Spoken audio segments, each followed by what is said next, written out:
স্বাগত নিউজ 24 দুপুর 12টার সংবাদে। সঙ্গে আছি আমি আসমাতুলি।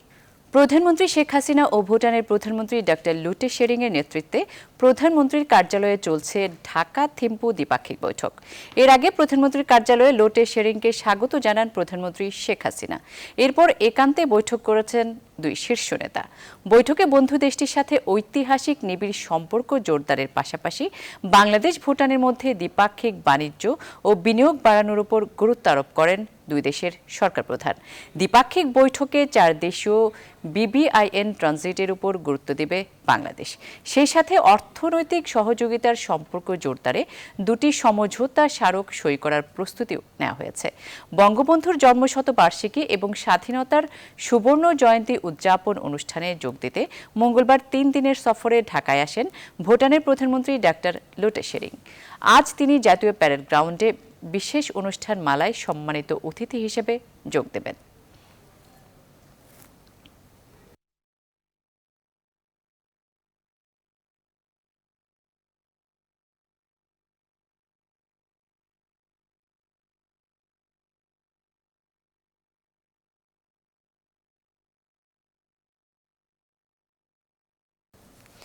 উদ্বেগজনক হারে বাড়ছে করোনা সংক্রমণ। প্রতিদিনই ভাঙছে দৈনিক আক্রান্তের রেকর্ড।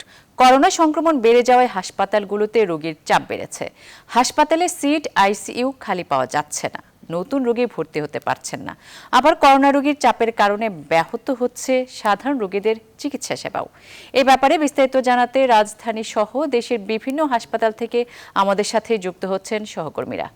প্রথমেই যাচ্ছি রাজধানীর শেখ হাসিনা জাতীয় বার্ন ও প্লাস্টিক সার্জারি ইনস্টিটিউটে। সেখানে আছেন সহকর্মী তালুকদার বিপ্লব। আমরা জেনেছি হাসপাতালগুলোতে করোনা রোগী সামলাতে হিমশিম অবস্থার কথা। কি বলছেন সংশ্লিষ্টরা?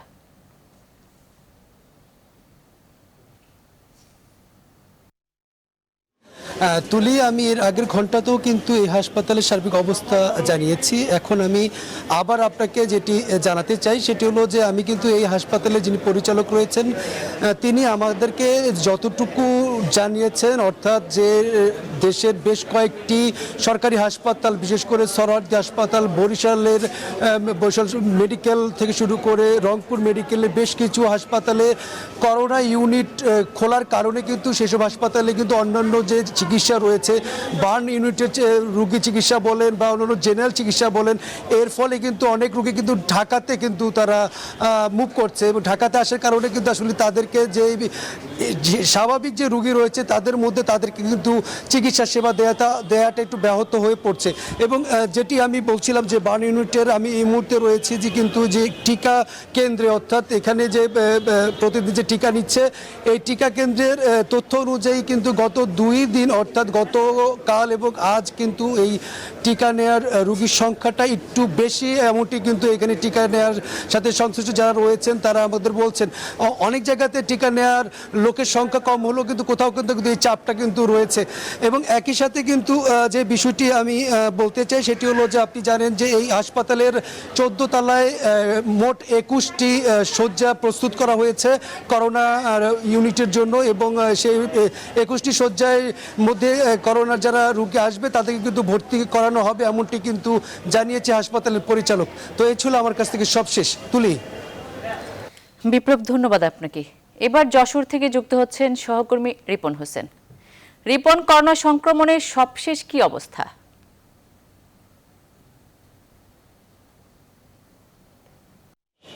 ধন্যবাদ আপনাকে। করোনা আক্রান্ত রোগীর সংখ্যা দিন গেলেই বাড়ছে। আমি রয়েছি যশোর 250 শয্যা জেনারেল হাসপাতালে। এই হাসপাতালে এখন পর্যন্ত এখানে 61 জন মৃত্যুবরণ করেছে করোনা আক্রান্ত হয়ে। তার ভিতর গতকালকে একজন মৃত্যুবরণ করেছেন।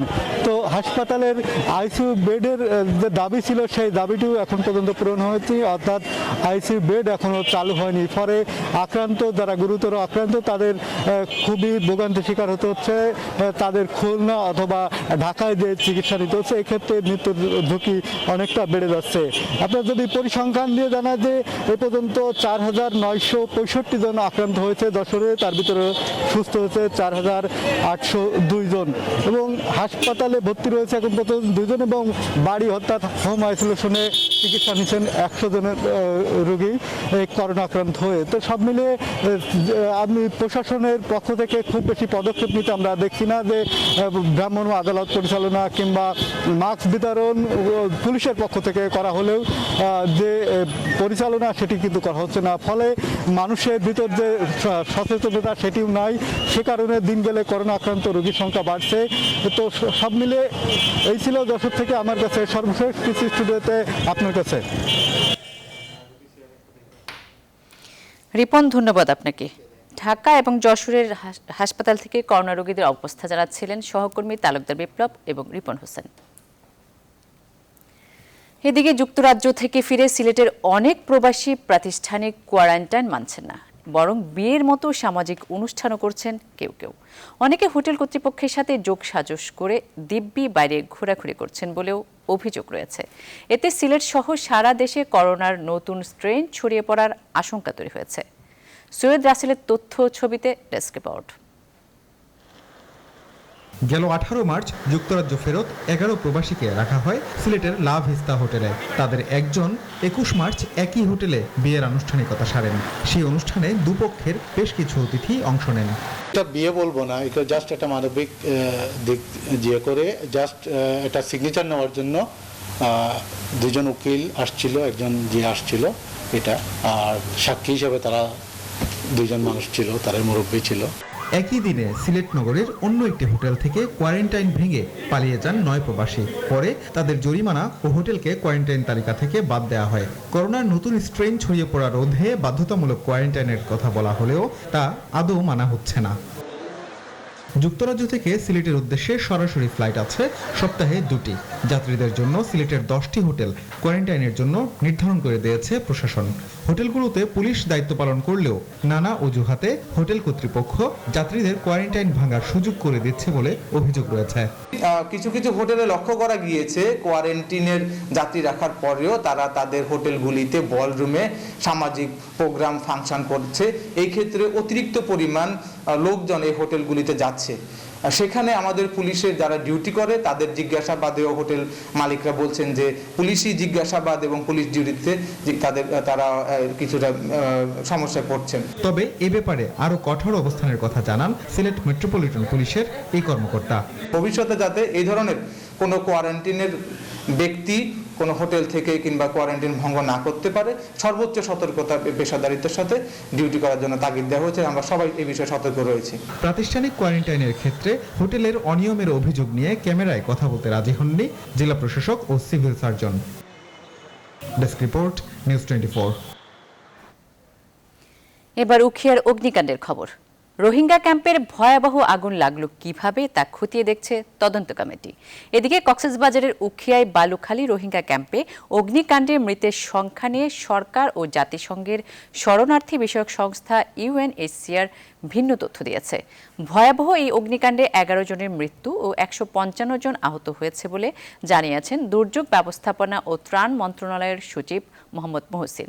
এদিকে UNHCR এক সংবাদ বিজ্ঞপ্তিতে জানিয়েছে এই আগুন 15 জন নিহত এবং 56 জনকে আহত করেছে। নিখোঁজ রয়েছে 400 জন। এছাড়া আন্তর্জাতিক অভিবাসন সংস্থা IOM এক বিজ্ঞপ্তিতে জানায় এই ঘটনায় 11 জন নিহত এবং 500 জন আহত হয়েছে। আনুমানিক 400 জন নিখোঁজ রয়েছে। ক্ষতিগ্রস্ত পরিবারের সংখ্যা নিয়েও রয়েছে মনোভিন্নতা। এদিকে আজ ঘটনাস্থল পরিদর্শন করবেন স্বরাষ্ট্রমন্ত্রী আসাদুজ্জামান খান কামাল।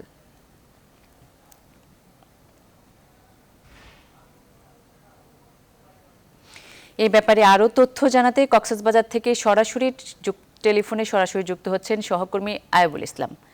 আয়ুব, রোহিঙ্গা ক্যাম্পে অগ্নিকাণ্ডের ঘটনায় সবশেষ কি খবর আছে আপনার কাছে? ধন্যবাদ তুলি। সর্বশেষ খবর হচ্ছে আপনার এই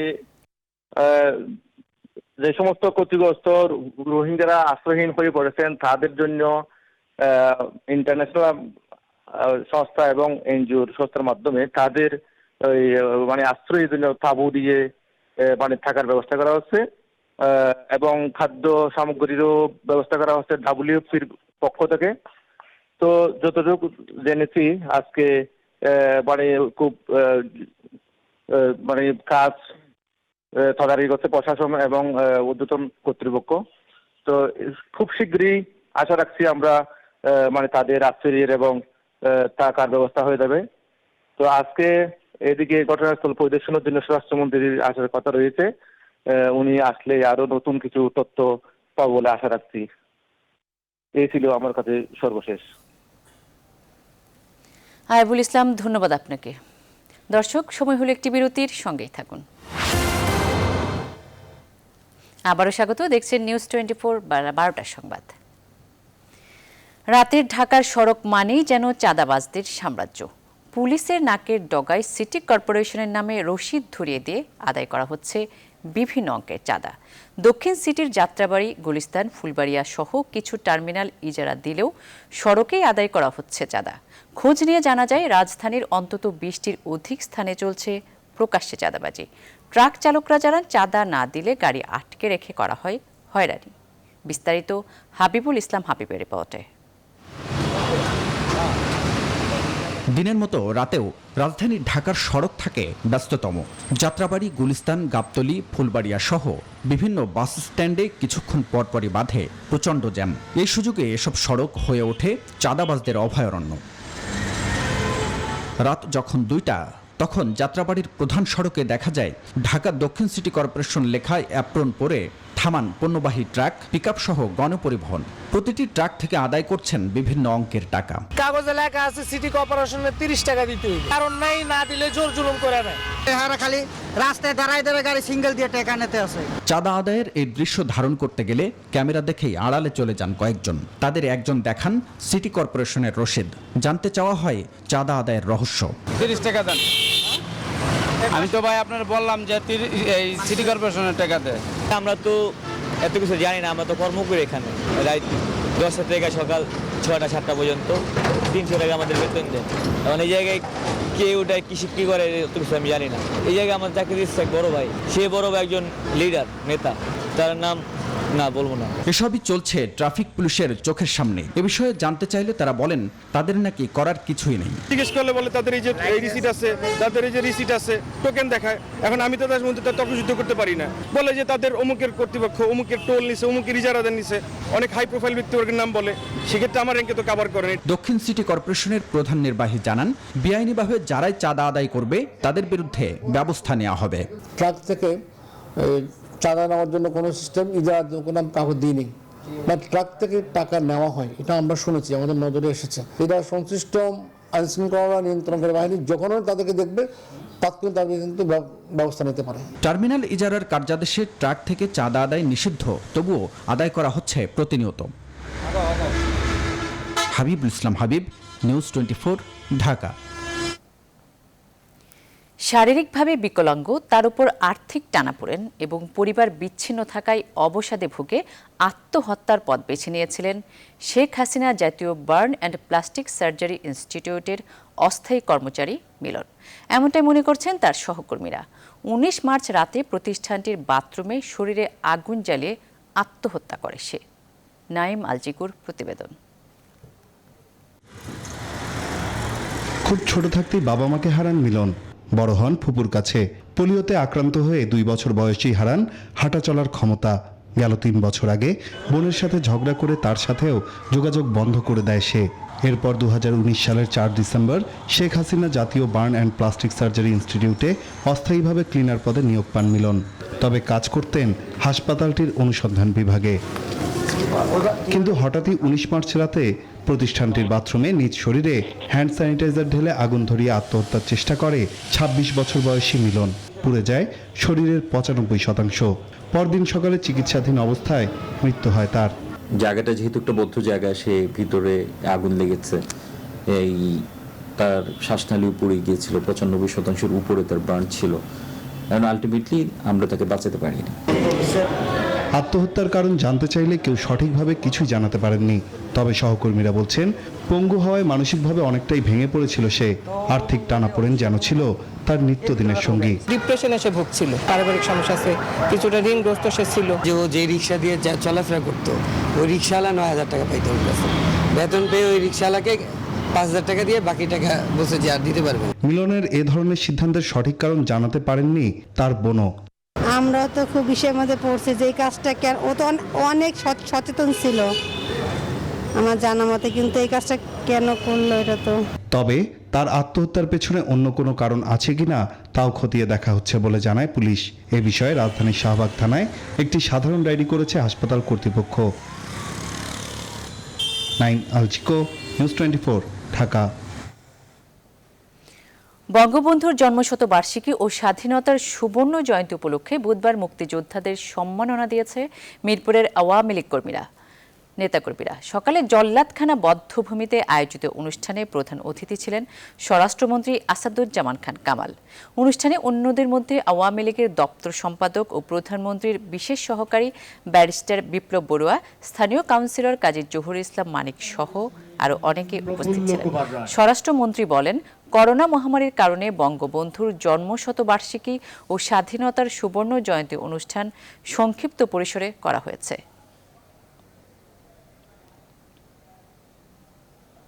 সময় হলো আরও একটি বিরতির, সঙ্গেই থাকুন।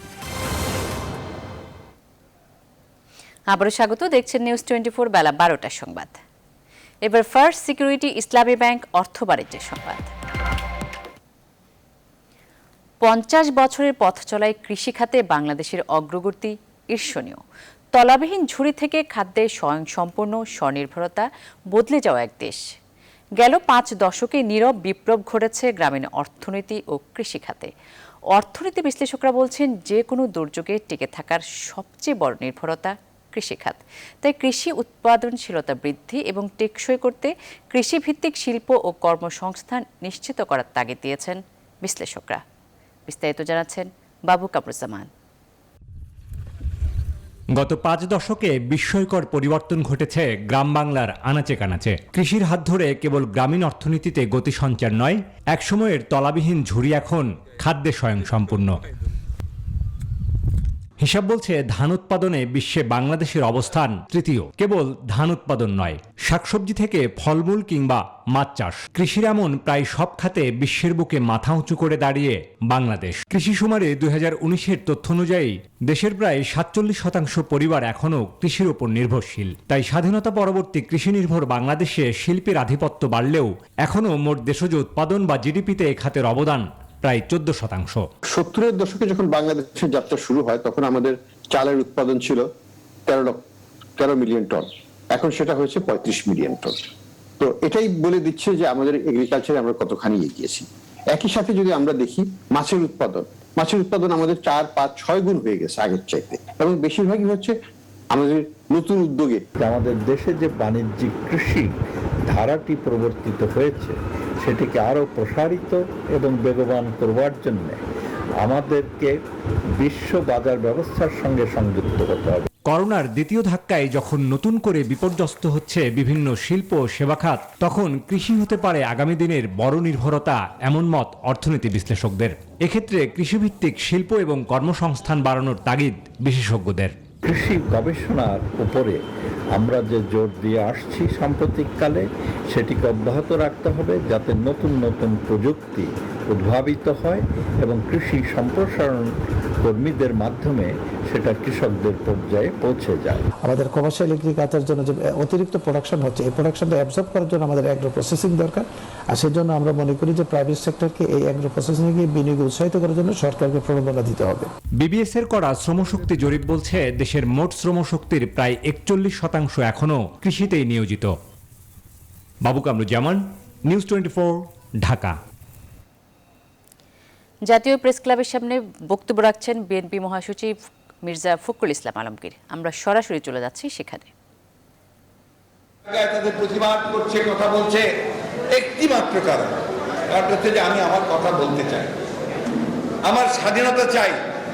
আমি 1971 সালে যে যুদ্ধ করেছিলাম, যে আশা এবং আকাঙ্ক্ষা নিয়ে যে আমরা একটি গণতান্ত্রিক রাষ্ট্র চাই, সমাজ চাই, সেই জায়গা সেটার জন্যই আমরা এই সংগ্রামটা করছিল হয়।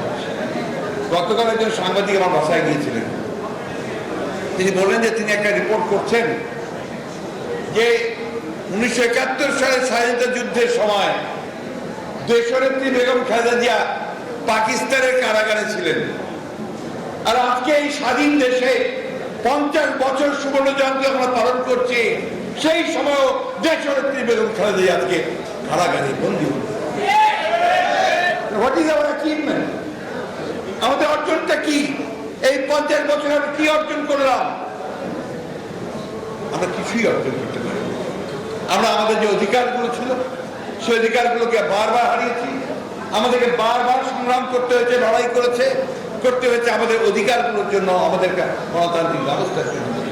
এই কথাটাই আজকে বারবার মনে করে দেওয়ার জন্য আজকে যারা এখানে বসে আছেন সবাই ছাত্র নেতা, এবং আপনারাই বলেন কি যেন বলেন, একটা কথা বলেন, সোনালী ফসল, তাই না? সোনালী ফসল কেন কেন বীর বলেন, কেন নায়ক বলেন? দে কুড ডিফিট এরশাদ, তারা এরশাদকে পরাজিত করতে পেরেছিলেন, স্বৈরাচারকে সরিয়ে দিতে পেরেছিলেন। জাতীয় প্রেস ক্লাব থেকে বক্তব্য দিচ্ছিলেন বিএনপি মহাসচিব মির্জা ফখরুল ইসলাম আলমগীর। দর্শক, নিচ্ছি আরও একটি বিরতির সঙ্গেই থাকুন। বেলা 12টার সংবাদে আবারও স্বাগত। এবার খেলার খবর। মুজিব বর্ষে রাজধানীর পূর্বাঞ্চলে শেখ হাসিনা ক্রিকেট স্টেডিয়ামের ভিত্তিপ্রস্তর স্থাপন করতে চায় বিসিবি। সব ঠিক থাকলে আগামী 2 মাসের মধ্যে নিয়োগ দেওয়া হবে আন্তর্জাতিক পরামর্শক প্রতিষ্ঠান। স্টেডিয়ামের নান্দনিকতা ধরে রেখে একে লাভজনক করতে নেওয়া হচ্ছে নানা পরিকল্পনা। পাশাপাশি আগামী মৌসুমে এখানে ঘরোয়া ম্যাচ আয়োজন করতে প্রস্তুত করা হয়েছে উইকেট ও আউটফিল্ড। বিসিবির ড্রিম প্রজেক্টের বিস্তারিত জানাচ্ছেন পার্থ বণিক। ক্রিকেট পাগল বাঙালির আইকন হিসেবে এরই মধ্যে গোটা বিশ্বে পরিচিতি পেয়েছে মিরপুরের শেরে বাংলা। যুগের চাহিদা অনুযায়ী তাতে যোগ দেবার অপেক্ষায় এখন শেখ হাসিনা ক্রিকেট স্টেডিয়াম। ঢাকার পূর্বাঞ্চলে 37.5 একর জমির উপর ধীরে ধীরে মাথা তুলে দাঁড়াচ্ছে আইকনিক এই স্থাপনা। করোনার কারণে পুরো 1 বছর থমকে আছে স্টেডিয়ামের নির্মাণ কাজ। তবে মুজিব বর্ষেই এর ভিত্তিপ্রস্তর স্থাপনের লক্ষ্য নিয়ে এগিয়ে যাচ্ছে cricket board. Expression of interest দেওয়া হয়েছিল আন্তর্জাতিক ডিজাইন কনসালটেন্টের জন্য, সেটা প্রথম ধাপের কাজ শেষ হয়েছে। 26 জন ইউআই জমা দিয়েছিল, তার মধ্যে 15 জনকে আমরা সঠিক পেয়েছি। সে 15 জনের মধ্যে যারা প্রথম সারির 5 জন আছে তাদেরকে আমরা প্রথমত এই আরএফপিতে আমন্ত্রণ জানাবো। আমাদের প্রচেষ্টা থাকবে যে আগামী 2 মাসের মধ্যে এই প্রক্রিয়াটা শেষ করা। 50,000 দর্শক ধারণ ক্ষমতা সম্পন্ন শেখ হাসিনা ক্রিকেট স্টেডিয়ামটি হবে নৌকাকৃতির, যার মডেল 2 বছর আগেই প্রকাশ করেছে বিসিবি। স্টেডিয়ামের নান্দনিকতা প্রশংসাও কুড়িয়েছে ভক্ত মহলে। এখানে বিভিন্ন ধরনের আনুষঙ্গিক ফ্যাসিলিটি থাকবে, কনভেনশন সেন্টার, এটার ভিতরে রেস্টুরেন্ট থাকতে পারে, ক্রিকেটার্স ক্লাব হতে পারে। সো বিভিন্ন ধরনের বাণিজ্যিক কার্যক্রম থাকবে যেখান থেকে রেভিনিউ আসবে, যাতে করে স্টেডিয়ামটাকে মেনটেন করা যায়। মূল স্থাপনা নির্মাণ শুরু না হলেও আগামী মৌসুমেই এখানে ঘরোয়া ম্যাচ আয়োজন করতে চায় বিসিবি। সে লক্ষ্যে ভবিষ্যৎ আউটার স্টেডিয়ামের জায়গায় প্রস্তুত করা হয়েছে উইকেট। 2023 আইসিসি বিশ্বকাপের একক আয়োজক দেশ ভারত। তবে বিসিবির ইচ্ছা আছে শেখ হাসিনা ক্রিকেট স্টেডিয়াম নির্মাণ সম্পন্ন হলে তার কিছু ম্যাচ এখানেও আয়োজন করার। তবে করোনা মহামারীর জন্য সেই স্বপ্ন এখন অনেকটাই অনিশ্চিত। কিন্তু এটা নিশ্চিত যে ভবিষ্যতের তামিম সাকিবরা এই উইকেটেই একসময় তৈরি করবে বাংলাদেশের বিজয়গাথা। শেখ হাসিনা ক্রিকেট স্টেডিয়াম থেকে পার্থ বণিক, নিউজ 24। বাংলাদেশের জান, বাংলাদেশের প্রাণ সাকিব আল হাসানের আজ জন্মদিন। তিনি যেখানেই পারে গেছেন রচনা করেছেন ইতিহাসের, গড়েছেন রেকর্ড আর জন্ম দিয়েছেন বিতর্কের। সেই 2006-এ কেরিয়ার শুরু হয়ে পারফরমেন্সের সাথে বিতর্কের বন্ধুর পথ পাড়ি দেয়া সাকিব আজ অনেক পরিণত, আর সেই পরিণত মহিরুহকে জন্মদিনের শুভেচ্ছা। বাংলাদেশের জান, বাংলাদেশের প্রাণ সাকিব আল হাসান। ঘরের ছেলে ফয়সাল, আদুরে ডাকনাম। ময়না তো এখন ফ্র্যাঞ্চাইজি দল কলকাতা নাইট রাইডার্সের কল্যাণে পুরো বিশ্বে সাকিব ভক্তদের মুখে মুখে। মাত্র 15 বছর বয়সে অনূর্ধ্ব 19 দলের হয়ে খেলার শুরু। 2006 সালে জিম্বাবুয়ের সফরে সাকিব প্রথমবারের মতো লাল সবুজের জার্সিতে দেশের হয়ে খেলা শুরু করেন, তারপর আর থামেননি। 2009-এ প্রথম বাংলাদেশি হিসেবে ওয়ানডে অলরাউন্ডার র্যাঙ্কিংয়ে শীর্ষে ওঠার ইতিহাসটা গড়েন সাকিব। আর 15-তে প্রথম ক্রিকেটার হিসেবে 3 ফরম্যাটেই সেরা অলরাউন্ডার হবার কীর্তিটা যে শুধু বাংলাদেশের নয়, ছিল পুরো ক্রিকেট ইতিহাসের প্রথম। দেশের হয়ে রেকর্ড বুকের কোন পাতায় নাম নেই সাকিবের? বেস্ট বোলিং ফিগার, সর্বোচ্চ রান, সর্বোচ্চ উইকেট, সব বিভাগেই প্রথম 3 জনের একজন সাকিব। সারা বিশ্বের প্রায় সব ফ্র্যাঞ্চাইজি লিগ খেলা একমাত্র বাংলাদেশীয় তিনি। পুরো ক্যারিয়ার জুড়ে সাকিবের ব্যাটে রান, বল হাতে উইকেট আর মাঠের বাইরের বিতর্ক যেন হেঁটেছে পাশাপাশি। কখনো পারফরমেন্স ছাপিয়ে বিতর্ক, কখনো বিতর্ক ছাপিয়ে পারফরমেন্স। হেঁটেছে দুটোই বন্ধুর পথ সাকিবের সাথে। সাজা পেয়েছেন, হয়েছেন নিষিদ্ধ, তবে সবসময়ই সমালোচকদের মুখে কুলুপ এঁটেছেন মাঠের পারফরমেন্স দিয়ে। 2012-তে গাঁটছড়া বাঁধেন শিশিরের সঙ্গে। 2 কন্যা ও 1 পুত্র সন্তানের জনক সাকিব আজ যথেষ্ট পরিণত। আন্তর্জাতিক ক্রিকেটে এক যুগ চোখে চোখ রেখে ওয়াহাবদের শাসন, ইংলিশ বথের সেই ট্রেডমার্ক স্যালুট, কিংবা 19 বিশ্বকাপ জুড়ে অতুলনীয় পারফরমেন্স, যেখানে সাকিবকে সিরিজ সেরার খেতাবটা না দিতে পেরে স্বয়ং আইসিসি হয়তো খানিকটা হয়েছে বিব্রত। আবেগ নয়, সমীকরণ বলছে সাকিব ক্রিকেট বিশ্বের সেরাদের সেরা। দুনিয়া ঘুরে হয়েছেন বিশ্ব ক্রিকেটের ফেরিওয়ালা, যেখানে হাত দিয়েছেন, ফলিয়েছেন সোনার ফসল। শুভ জন্মদিন সুপার সাকিব। এখন এ পর্যন্তই, সাথে থাকায় ধন্যবাদ সবাইকে।